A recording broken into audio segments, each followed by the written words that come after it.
तो last class तक हम लोगों ने क्राइटेरिया फॉर चूजिंग पीएलसी तक पढ़ लिया था। ठीक है, जिन्होंने वीडियो देखा है वेल एंड गुड, जिन्होंने नहीं देखा है एक बार इंट्रोडक्शन वाला वीडियो देख लीजिएगा। ठीक है, आज हम लोग इसके आगे से शुरू करेंगे और इसके आगे जो नेक्स्ट स्लाइड है हमारी वो ये रही कि हमें पढ़ना था major components of a common PLC. ठीक है, एक पीएलसी में कॉमनली आपके कौन कौन से कंपोनेंट्स रहते हैं उसको हम पढ़ेंगे। ठीक है, तो जैसा कि आप स्क्रीन पे देख सकते हैं, सबसे पहले क्या है भाई, पावर सप्लाई। ठीक है, तो जो हमारी पीएलसी होती है, जनरली हमारा जो पावर सप्लाई का सिस्टम आता है वो होता है 240 वोल्ट। ठीक है, या 120 वोल्ट। ठीक है, इस सप्लाई को क्या करती है, एसएमपीएस की हेल्प से। ठीक है, SMPS switched mode power supply, clear है। एसएमपीएस की हेल्प से ये डिवाइस तक, पीएलसी तक ले जाती है पावर सप्लाई हमारी, इसको ले जाती है 24 वोल्ट डीसी पे। ठीक है, ये होता है 24 वोल्ट डीसी। ठीक है, ये कोई हार्ड एंड फास्ट रूल नहीं है कि भाई 24 वोल्ट पीएलसी पे ही जाएगा। 24 वोल्ट की भी पीएलसी होती है, 36 वोल्ट की भी होती है, 48 वोल्ट की भी होती है, लेकिन जनरली जो देखी जाती है, जो यूज की जाती है, वो हमारी 24 वोल्ट की होती है। तो हम मेंशन कर देते हैं कि भाई 24 वोल्ट पे कन्वर्ट करके भेज दिया। ठीक है, लेकिन ऐसा जरूरी नहीं है, 36 वोल्ट पे भी होती है और 48 वोल्ट पे भी होती है। वो मैन्युफैक्चरर पे डिपेंड करता है कि वो बना कैसी रहा है। क्लियर है। फिर वो ये हमारा 24 वोल्ट हमारा प्रोसेसर या पीएलसी पे जाता है, हमारे इनपुट मॉड्यूल्स पे भी जाता है, हमारा आउटपुट मॉड्यूल्स पे भी जाता है। क्लियर है। इनपुट मॉड्यूल्स और आउटपुट मॉड्यूल्स पे जरूरी नहीं है कि सब पर ही 24 वोल्ट जा रहा हो, कुछ पे 5 वोल्ट भी जा रहा होता है, कुछ पे ज्यादा भी जा रहा होता है। ठीक है, तो ये एकदम कसम खा के मत चलिएगा कि सब जगह 24 वोल्ट ही जा रहा होगा। ठीक है, कहीं पे 5 वोल्ट भी जा सकता है, कहीं पे 48 वोल्ट भी जा सकता है, डिपेंड करेगा इनपुट या आउटपुट पे कनेक्टेड क्या है और कितने वोल्टेज पे चल रहा है। ठीक है, फिर बात करें इनपुट मॉड्यूल की, तो इनपुट मॉड्यूल पे हमारे क्या होते हैं, जो हमारे इनपुट्स कनेक्टेड होते हैं। ठीक है, इनपुट्स में हमारा क्या क्या हो सकता है, for example push button, contacts हो गया, लिमिट स्विचेस हो गया, ठीक है, एक्सेट्रा। सिमिलरली आउटपुट मॉड्यूल पे हम वो चीजें कनेक्ट करेंगे जो हमें आउटपुट पे चलानी है, फॉर एग्जाम्पल सोलेनॉइड। ठीक है, सोलेनॉइड क्या होता है, आपका एक काइंड ऑफ इलेक्ट्रोमैग्नेट होता है जो आपका क्या करता है, इलेक्ट्रिकल एनर्जी को मैकेनिकल एनर्जी में कन्वर्ट करता है। ठीक है, सोलेनॉइड वॉल्व नाम सुना होगा, एक मैग्नेट जैसा होता है, जब सप्लाई देते हैं तो वो खुल जाता है और जब सप्लाई रोक देते हैं तो वो बंद कर देता है वॉल्व को। ठीक है, ऐसे ही हमारा कॉन्टैक्टर होता है।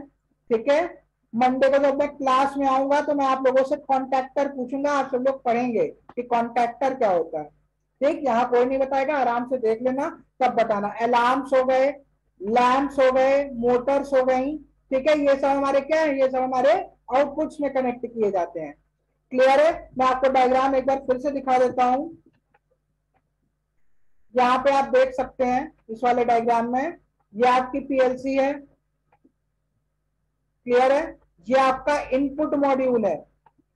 ठीक है, ये आपका इनपुट मॉड्यूल है और ये आपका आउटपुट मॉड्यूल है। ठीक है, इनपुट मॉड्यूल में क्या क्या है, ये मेरे पुश बटन है। क्लियर, ये मेरे स्विचेस हैं, टॉगल स्विच जिसको कहते हैं। ठीक है, यहाँ पे ये मेरा सेंसर लगा हुआ है, यहाँ पे मेरा लिमिट स्विच लगा हुआ है। ठीक है, यहाँ से हम वेरिएबल सप्लाई देते हैं। ठीक है, आउटपुट में क्या है, मेरे पास एलईडीज है। ठीक है, ये मेरे पास बजर है। ठीक है, जिसको अलार्म भी आप कह सकते हैं। ये हमारे पास मोटर है, ये हमारे पास कॉन्टैक्टर्स है, ये हमारे पास लैंप है, ये हमारे आउटपुट में कनेक्ट होते हैं। प्रोसेसर यहाँ पे लगा होता है पीएलसी के अंदर। ठीक है, और ये मेरी इंटरफेसिंग पीसीबी होती है, जब प्रैक्टिकल कराएंगे तो बताएंगे कि क्या काम होता है। क्लियर है, तो जो मैं मॉड्यूल वहां पे आपको डायग्राम डिस्कस कर रहा हूँ कंपोनेंट्स वाला, वो आप यहाँ पे देख सकते हैं डायरेक्ट, या अभी आप मंडे को मिलेंगे तो आपको सामने सामने दिखा देंगे। ठीक है, चलो वापस से आते हैं डायग्राम पे। ठीक है, क्या क्या बातें हो गई? पावर सप्लाई, पावर सप्लाई क्या बताया? तो कि जो हमारी नॉर्मल 240 वोल्ट 220 वोल्ट जो हमारा आता है उसको क्या करता है, एसएमपीएस की हेल्प से कितने पे ले आता है? 24 वोल्ट पे ले आता है। जैसे अपने यहाँ जो पीएलसी लगी है 24 वोल्ट पे है। ठीक है, वो 24 वोल्ट हमारा पीएलसी के अंदर हमारे कुछ कुछ इनपुट आउटपुट मॉड्यूल्स के अंदर जाता है। ठीक है, इनपुट मॉड्यूल्स में हमारे सेंसर्स वगैरह हो गए, स्विचेस हो गए। आउटपुट मॉड्यूल में हमारा solenoid, contactor, LED, lamp, alarm, motor, ये सारी चीजें हो गई। ठीक है, प्रोसेसर हमारा कहाँ लगा होता है? पीएलसी के अंदर ही लगा होता है। प्रोसेसर का क्या काम होता है? माइक्रो कंट्रोलर से पढ़ाया है। प्रोसेसर का एकमात्र काम है प्रोसेसिंग को करना। प्रोसेसिंग में क्या करेगा? इनपुट को देखेगा, इनपुट को प्रोसेस करेगा। ठीक है, और आउटपुट हमें दे देगा। ये चीज हमने पढ़ाई है। ठीक है, फिर उसके बाद एक चीज और लगती है जिसको हम कहते हैं क्या? Programming device. प्रोग्रामिंग डिवाइस में आपका पीसी हो सकता है, ठीक है, आपका लैपटॉप हो सकता है, ठीक है, जिसको हम नॉर्मल दोनों को आप एक सिंगल वर्ड कह सकते हैं, कंप्यूटर। ठीक है, आप टैबलेट्स की हेल्प से भी आप क्या कर सकते हैं? आप अपने पीएलसी को प्रोग्राम कर सकते हैं, या बेसिकली सिंपल शब्दों में कहा जाए, प्रोग्रामिंग डिवाइस की हेल्प से आप क्या करते हैं? प्रोग्रामिंग करते हैं, जिसको हम कहेंगे लैडर लॉजिक हो गया या फंक्शनल ब्लॉक डायग्राम हो गया। किसी एक तरीके से हम प्रोग्रामिंग करेंगे और उस प्रोग्राम को पीएलसी तक पहुंचाएंगे कैसे बेटा? प्रोग्रामिंग डिवाइस की हेल्प से। ठीक है, जैसे अपने यहाँ ईथरनेट केबल लगी हुई है, ईथरनेट केबल की हेल्प से हम उसको कनेक्ट करके प्रोग्राम को पीएलसी तक पहुंचाएंगे। ये काम होता है प्रोग्रामिंग डिवाइस का। ठीक है, सॉफ्टवेयर की हेल्प से हम प्रोग्रामिंग करेंगे और उस प्रोग्राम को पीएलसी तक पहुंचा देंगे। ठीक है, तो ये कुछ आपके कंपोनेंट्स हैं जो कंबाइन होके पूरा मिल के किसको बनाते हैं? आपके पीएलसी को बनाते हैं। ठीक है, यहां तक क्लियर है? कुछ पूछना हो तो बताइए।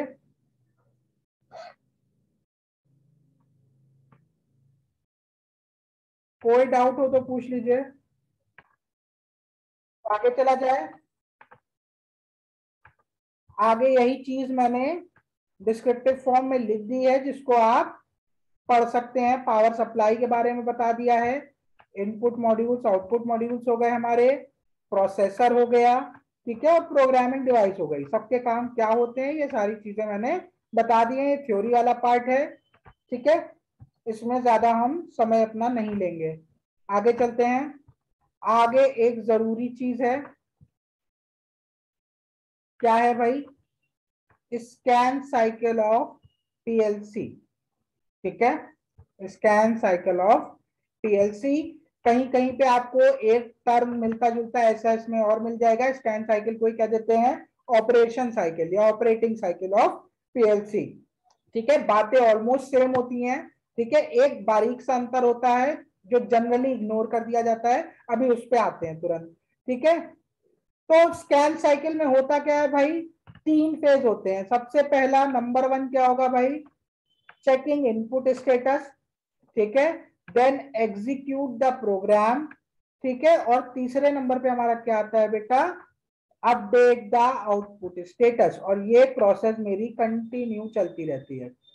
ठीक है, क्लियर है?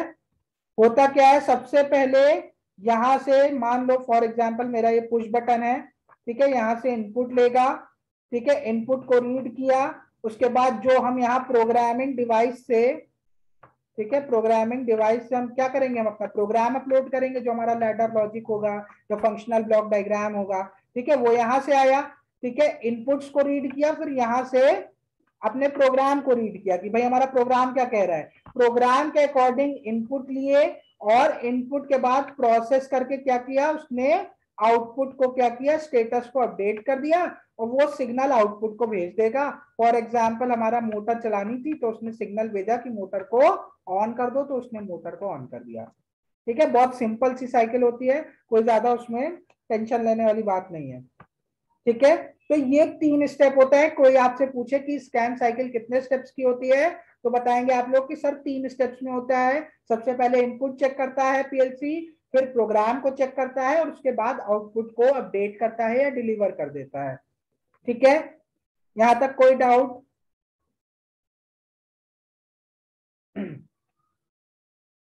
ठीक है, बहुत बढ़िया। ठीक है, यही चीज यहाँ पे थोड़ा सा मैंने डिस्क्रिप्टिव फॉर्म में लिख दी है। क्या है, सबसे पहले इनपुट स्कैन है। इनपुट स्कैन में क्या करेगा, इनपुट्स को चेक करेगा कौन सा ऑन है कौन सा ऑफ है। ठीक है, उसके बाद हमारा क्या होगा, प्रोग्राम स्कैन होगा। ठीक है, लॉजिकल हमारे जो भी स्टेप्स हैं उसको चेक करेगा। फिर थर्ड में हमारा आउटपुट स्कैन होगा। आउटपुट स्कैन को हमारा चेक करके और हमारे आउटपुट को डिलीवर कर देगा। ठीक है, टोटल क्या लगता है समय, जनरली हमारा लगता है 1 से 25 मिली सेकेंड। इसको ये काम करने में 1 से 25 मिली सेकेंड तक का टाइम जनरली लगता है। ठीक है, यहां तक बात क्लियर है?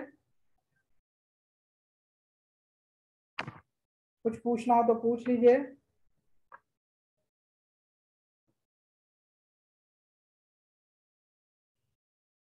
ठीक है, ये सारी चीजें देखी सुनी है तो बहुत ज्यादा हैवी नहीं है। ठीक है, थ्योरी वाला पार्ट है, ज्यादा परेशान नहीं होना इसमें।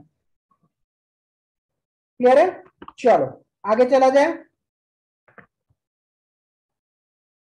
सर जो पीएलसी लिखा है मतलब इनपुट,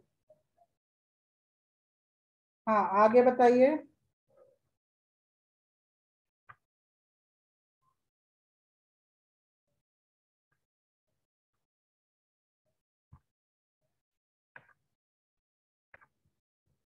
कहाँ तक हो गया, तो आगे चलते हैं। फिर से वही चीज है, देखिए जो महीन सा एक अंतर जो मैं बताना चाह रहा था, लेकिन फिर से क्लियर कर दूं, अगर आपसे कहीं पे भी पूछता है कि पीएलसी की जो स्कैन साइकिल होती है उसमें कितने स्टेप्स होते हैं, तो कहिएगा 3। ठीक है, 4 कहीं कहीं पे आपको दिखेंगे। ठीक है, इसीलिए मैंने इस स्लाइड में ये चीज मेंशन कर दी है। लेकिन कहीं पे भी आपसे सवाल में पूछे तो हमेशा कहिएगा 3। ठीक है, क्योंकि ये सेल्फ टेस्ट वाला जो सेक्शन है ये काउंट नहीं किया जाता। क्लियर है? सेल्फ टेस्ट वाला सेक्शन काउंट नहीं किया जाता, काउंट सिर्फ यही 3 होते हैं। क्लियर है? सेल्फ टेस्ट में क्या करता है, जब पीएलसी स्टार्ट होता है तो वो अपना हार्डवेयर और सॉफ्टवेयर सारी चीजें वो सेल्फ टेस्ट करता है।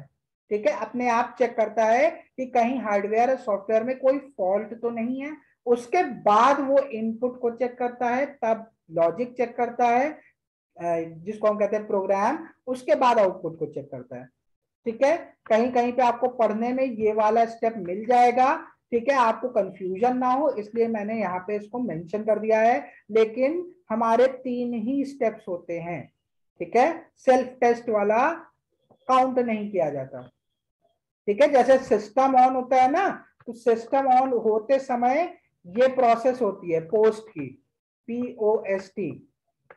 ठीक है, पावर ऑन सेल्फ टेस्ट, जो आपका सिस्टम स्टार्ट होने में समय लगता है वो आपके हार्डवेयर और सॉफ्टवेयर को एक्चुअली चेक कर रहा होता है, जो आपका कंप्यूटर सिस्टम होता है। ठीक है, उसको हम कहते हैं power on self test, post की प्रोसेस। ठीक है, इसी तरह पीएलसी भी जब स्टार्ट होता है तो चेक करता है इतना हार्डवेयर और सॉफ्टवेयर, उसके बाद वो आगे की प्रोसेस करता है। तो कहीं कहीं पे आपको 4 स्टेप्स मिलेंगे, लेकिन अगर ऑप्शन में पूछे मल्टीपल चॉइस क्वेश्चन में तो 3 लगा के आइएगा। 3 ही होते हैं, इनपुट, प्रोग्रामिंग और उसके बाद आउटपुट। ठीक है, कोई दिक्कत, कुछ पूछना हो तो बताइए, तो वरना आगे चलें। ठीक है, मन में कोई कंफ्यूजन नहीं रखिएगा, मैंने इसीलिए इसको मेंशन कर दिया कि कहीं पढ़ें तो कहीं सर यहाँ पे तो 4 लिखा है। ठीक है, चलो आगे चला जाए। हाँ ठीक है, चलो। अब ये मेन टॉपिक था जो मुझे पढ़ाना था, जिसके लिए मैंने आज की क्लास ली है। ठीक है, हमें पढ़ाना था मेन आप लोगों को टाइमर्स और काउंटर्स। ठीक है, टाइमर पढ़ेंगे और काउंटर पढ़ेंगे। टाइमर्स मैंने बताए हैं, माइक्रो कंट्रोलर्स में पढ़ाया भी है, काउंटर भी पढ़ाया है। रिवाइज करा देता हूं। टाइमर का मेन काम क्या होता है बेटा, टाइमर का सबसे मेन काम होता है डिले को प्रोवाइड कराना। ठीक है, डिले प्रोवाइड कराना टाइमर का मेन काम होता है। डिले से क्या मतलब है मेरा, कोई एक घटना है, कोई एक इवेंट है, इवेंट 1। ठीक है, और कोई दूसरा इवेंट है, इवेंट 2। हमें इन दोनों के बीच में थोड़ा सा समय की क्या रखनी है, देरी रखनी है। ठीक है, तो ये जो टाइम डिफरेंस प्रोवाइड कराएगा वो कौन कराता है बेटा, ये मेरा टाइमर कराता है। दो घटनाओं के बीच में जो समय का अंतर होता है वो समय का अंतर प्रोवाइड कराने का काम कौन करता है, टाइमर करता है। ठीक है, एक पल्स के बाद दूसरी में डिफरेंस, मतलब बेटा आप कहना क्या चाह रहे हो, अगर आप टाइमिंग डायग्राम पे आ रहे हो तो अभी उस पर मत आइए, अभी मैं खुद आऊंगा उस पर, थोड़ा सा रुक जाइए।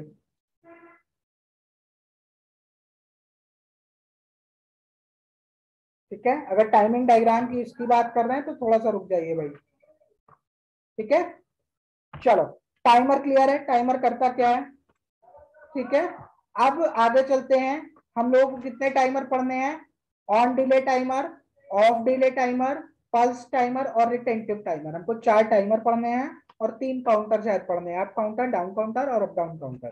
ठीक है, तो सबसे पहले हम क्या पढ़ेंगे, ऑन डिले टाइमर, ये हमारा नंबर 1 है। ठीक है, ऑन डिले टाइमर, एक लाइन में अगर इसको कहें, ठीक है, याद करने का सबसे बढ़िया तरीका है, output is turned on after a delay. ठीक है, कई जगह पे कहीं पे भी अगर ऑटोमेशन का काम हो रहा है या कहीं इंडस्ट्री में मशीन्स लगी हैं तो कई बार होता है कि इनपुट देने के तुरंत साथ ही हम नहीं चाहते कि आउटपुट भी चालू हो जाए। ठीक है, कई जगह एप्लीकेशंस ऐसे होते हैं जहां पे हमें चाहिए होता है कि भाई हम स्विच ऑन करें और कुछ देर के बाद आउटपुट चालू हो। ठीक है, ठीक है, फॉर एग्जाम्पल आपको एक सिंपल सा एग्जाम्पल समझाता हूं, जैसे मान लीजिए हम लोग की लैब में फर्श में पानी पड़ा हुआ है, ठीक, और सर्दी बहुत ज्यादा है, आपकी पंखा चलाने की, पंखा की हवा झेलने की हिम्मत नहीं हो रही। ठीक, तो आप क्या चाहते हैं, आप कुछ ऐसा हो जाए कि मैं स्विच ऑन करूं और पंखा 30 सेकेंड 1 मिनट के बाद चालू हो, जिससे आप बाहर निकल जाओ। ठीक है, तो आप क्या चाहोगे, आपको कुछ डिले मिल जाए। ठीक है, वो डिले आपको कौन दिला सकता है, ऑन डिले टाइमर। बोले सर हमने स्विच को ऑन डिले टाइमर से जोड़ दिया, हमने स्विच ऑन कर दिया, 1 मिनट का टाइमर लगा था, 1 मिनट में हम बाहर निकल गए, उसके बाद 1 मिनट के बाद आपका आउटपुट ऑन हो गया। ठीक है, पंखा चालू हो गया। ठीक है, फॉर एग्जाम्पल मैंने सिर्फ एक सिंपल सा एग्जाम्पल दिया है। ठीक है, तो काम कैसे करता है, वर्किंग तो समझ में आ गई भाई, कि जब इनपुट देंगे तो आउटपुट थोड़ी देर के बाद ऑन होगा, मतलब डिले के बाद ऑन होगा, इतनी बात तो क्लियर है। ठीक है, अब काम कैसे करता है, तो इसमें 4 पार्ट होते हैं। सबसे पहले ये क्या है बेटा, ये आई एन, ये मेरा इनपुट है। ठीक है, यहाँ पे हम इनपुट देंगे। ठीक है, ये क्यू क्या होता है बेटा, ये क्यू मेरा आउटपुट होता है। ठीक है, यहां से क्या जाएगा, आउटपुट का सिग्नल जाएगा। क्लियर है, ये 2 चीजें, ये सबसे जरूरी है। ये है मेरा पीटी, पीटी को हम कहते हैं प्रीसेट। प्रीसेट, अगर मन में कोई डाउट रहे तो आप कमेंट सेक्शन में अपनी बात तब तक टाइप कर सकते हैं। ठीक है, पीटी क्या है मेरा, प्रीसेट टाइम। ठीक है, और ईटी क्या है बेटा, इलैप्स्ड टाइम। ठीक है, इलैप्स्ड, ELEAPSED। ठीक है, इलैप्स्ड टाइम। ठीक है, मैं टाइम नहीं लिख रहा हूं क्योंकि उसमें टाइम लग रहा है। ठीक है, टी आपका टाइम है। ठीक है, प्रीसेट टाइम क्या होता है, प्रीसेट टाइम आपको नाम से क्लियर हो रहा है, प्रीसेट मतलब पहले से सेट कर देना। ठीक है, प्रीसेट टाइम में आप वो टाइम दोगे जितनी देर के बाद आपको आउटपुट को ऑन कराना है। फॉर एग्जाम्पल, मुझे 30 सेकेंड के बाद आउटपुट को ऑन कराना है, तो क्या करूंगा मैं, प्रीसेट टाइम क्या दे दूंगा बेटा, मैं प्रीसेट टाइम दे दूंगा 30 सेकेंड का। ठीक है, इलैप्स टाइम आपको क्या बताता है, इलैप्स टाइम आपको यह बताता है कि इनपुट ऑन करने के बाद, इनपुट ऑन करने के बाद कितना समय खर्चा हुआ। ठीक है, कितना, इलैप्स का मतलब होता है खर्च होना। ठीक है, निकल जाना। ठीक है, तो कितना समय हो चुका है, कितना समय निकल चुका है इनपुट होने के बाद और इनपुट ऑन होने के बाद, ये कौन बताता है बेटा, ये इलैप्स टाइम बताता है। और आउटपुट कब मिलेगा, आउटपुट तब मिलेगा जब प्रीसेट टाइम और इलैप्स टाइम आपस में बराबर हो जाएंगे। ठीक है, ठीक है, फिर से समझाता हूं। अब एकदम सिंपल एग्जांपल से समझा रहा हूं, एकदम आराम से समझ में आ जाएगा। ठीक, आप चाहते हो कि फैन कितनी देर के बाद ऑन हो, फैन ऑन हो 30 सेकंड के बाद, जिससे आप लैब में बाहर निकल जाए, ठीक है, आपको ठंडी हवा ना लगे। ठीक है, आपने क्या किया, प्रीसेट टाइम क्या दे दिया बेटा, 30 सेकंड। ठीक है, अब आउटपुट क्या होगा बेटा, आउटपुट आपका ऑन होगा 30 सेकंड के बाद। किसके 30 सेकंड के बाद, इनपुट ऑन करने के बाद। ठीक है, स्विच ऑन करने के 30 सेकंड के बाद आपका आउटपुट ऑन होगा। ठीक है, अब आपने क्या किया, ये सेटिंग तो कर दी, उसके बाद आपने क्या किया, स्विच को ऑन कर दिया। ठीक, आपने स्विच को ऑन किया और आपने भाग लिया बाहर। बाहर भागने के बाद क्या हुआ, जैसे ही आप स्विच ऑन करेंगे ये आपका इलैप्स टाइम शुरू हो जाएगा। ठीक है, ये स्टार्टिंग कहां पे रहेगा बेटा, ये 0 सेकंड पे रहेगा। ठीक है, ये 0 सेकंड पे रहेगा। 0 सेकंड के बाद ये 0 से क्या होगा, 0 से 1 होगा। ठीक है, 1 से 2 होगा। ठीक है, ये चलना शुरू हो जाएगा, ये टाइमर शुरू हो जाएगा चलना। 0 1 2 3 4 5 6 7 8 9 10, ये चलता जाएगा, ये शो करता रहेगा कि आपका टाइम चल रहा है। ठीक है, आपका टाइमर स्टार्ट हो चुका है। ठीक है, 1 2 3 4 5 6 7 8 9 10 ये चलता चला जाएगा। कहां पे जाके रुकेगा बेटा, 30 पे, 30 पे। ठीक है, 30 पे जाके रुक जाएगा। ठीक है, 30 पे जैसे ही पहुंचेगा क्या होगा, 30 पे पहुंचते ही आपका प्रीसेट टाइम और इलैप्स टाइम बराबर हो गए। ठीक है, और जैसे ही ये बराबर होंगे आपका आउटपुट एक्टिवेट हो जाएगा और आपका फैन चालू हो जाएगा। ठीक है, ऑन टाइमर कैसे काम करता है समझ में आया, कोई डाउट, कोई डाउट हो तो पूछ लीजिए, फिर वरना फिर टाइमिंग डायग्राम पे आए। जहां तक क्लियर है तो हम लोग टाइमिंग डायग्राम भी देख लें। टाइमिंग डायग्राम बहुत सिंपल है इसका। ठीक है, टाइमिंग डायग्राम में क्या है, ये मेरा इनपुट जा रहा है। ठीक है, ये मेरा इनपुट जा रहा है, ये मेरा आउटपुट है। ठीक है, ये मेरा प्रीसेट टाइम है। ठीक है, ठीक है, क्लियर भी है बच्चों को। ठीक है, बट एक बार बता देते हैं। ठीक है, ये मैंने 30 सेकेंड्स का प्रीसेट टाइम रखा है फॉर एग्जाम्पल। जैसे ही मैं इनपुट दूंगा, ठीक है, ये मेरा इलैप्स टाइम, ये चलना शुरू हो जाएगा। ठीक है, ये मेरा क्या हुआ, चढ़ना शुरू कर दिया। ठीक है, और जिस मोमेंट पे, ठीक है, जैसे यहां से आपका यहां तक, ठीक है, यहां तक आपको कोई आउटपुट नहीं मिल रहा है। ठीक है, यहां तक आपका कोई आउटपुट नहीं मिला क्योंकि अभी आपका टाइमर चल रहा है। जैसे ही ईटी और पीटी मैच कर जाएगा बेटा, वैसे ही आपको क्या मिल जाएगा, वैसे ही आपको यहाँ पे आउटपुट मिल जाएगा। ठीक है, फिर उसके बाद आपने जैसे इनपुट बंद कर दिया, आपका आउटपुट भी क्या होगा बेटा, यहाँ पे बंद हो गया। ठीक, उसके बाद फिर आपने यहाँ पे ऑन किया थोड़ी देर के लिए। ठीक है, ये चलना शुरू हुआ लेकिन ये पूरा ईटी और पीटी बराबर नहीं हुआ और आपने यहाँ पे इनपुट को बंद कर दिया, तो क्या हुआ, आपको यहाँ पे कोई भी आउटपुट नहीं मिलेगा। सेम चीज आपकी आगे चलती चली जाएगी। ठीक है, क्लियर है, कोई दिक्कत टाइमिंग डायग्राम में? जब तक ईटी और पीटी मैच नहीं करेंगे, प्रीसेट टाइम और इलैप्स टाइम आपका मैच नहीं करेगा, आपका आउटपुट ऑन नहीं होगा। ठीक है,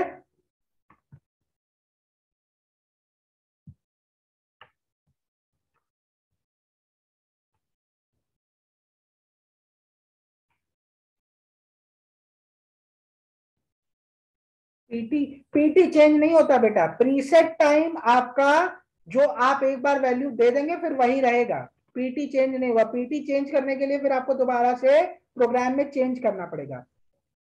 प्रीसेट टाइम आप एक बार लगा देते हो तो फिर हर बार वही रहता है। फिर यहाँ से आरएसटी का भी ऑप्शन होता है, आप रीसेट से क्या करते हो, एक बार टाइमर जब चल जाता है ना तो यहाँ पे रीसेट का भी एक ऑप्शन होता है। हाँ, पीटी पहले से फिक्स होता है, फिक्स हम करते हैं, फिक्स होता नहीं है, फिक्स हम करते हैं। ठीक है, और जब इलैप्स टाइम प्रीसेट देखिए यहाँ पे सेट है। ठीक है, प्रीसेट यहाँ पे सेट है, ये एक स्ट्रेट लाइन सेट है। ठीक है, आउटपुट हमें कब मिलेगा, जब इलैप्स टाइम का ग्राफ चढ़ते चढ़ते कहां तक पहुंच जाएगा, जैसे ही यहाँ इलैप्स टाइम का ग्राफ प्रीसेट टाइम तक पहुंचेगा, ये आपका क्या होगा, ये आपके आउटपुट को ऑन कर देगा। हाँ, ईटी चेंज होता है, इलैप्स टाइम चेंज होता है, 0 से स्टार्ट होगा और कहां तक जाएगा, प्रीसेट टाइम तक। ठीक है, जैसे ही प्रीसेट टाइम और इलैप्स टाइम मैच करेंगे आपका आउटपुट ऑन हो जाएगा। ठीक है, फिर यहाँ पे RST का ऑप्शन होता है, जैसे ही आप RST पे सिग्नल देंगे आपका elapsed टाइम वापस से 0 आ जाएगा। ठीक है, क्लियर है, कोई डाउट?